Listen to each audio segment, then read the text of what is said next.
10 years ago, Elle returning home from a road trip with 2 friends. I received a phone call from my parents asking when we would arriving, and I explained that we were about 25 minutes away. About a minute later, we came around a bend. It was a full moon, and we could see the reflection from lake below us. And other than that, the road was completely empty. Suddenly, everything went completely dark in the car. No lights from the dash or gauges or headlights on the road. The music also stopped and restarted at the beginning of the CD we were listening to. About 1/4 mile in front of us, there was a vehicle pulled over by the police that hadn't been there a split second before. I assumed I had dozed off for just a second as it was late. I thought it was still quite peculiar, though. After about a minute, the driver of the car tuned the music all the way down and said, "Did that just happen to anyone else?" The other passenger in the back seat sat forward abruptly and exclaimed, "I thought I just fell asleep."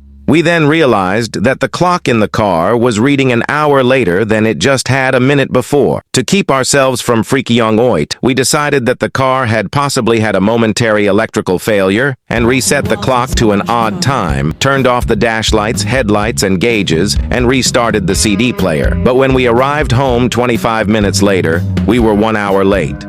I am missing an hour of my life, and to this day have no idea how it happened. It's too late for the haters to learn later is better than never. So don't say come doomsday, I didn't say it was so. If you hear giggling, mingling with the storms of the nuclear weather, that's just the sound of me down in my bunker. ROTFLMAO.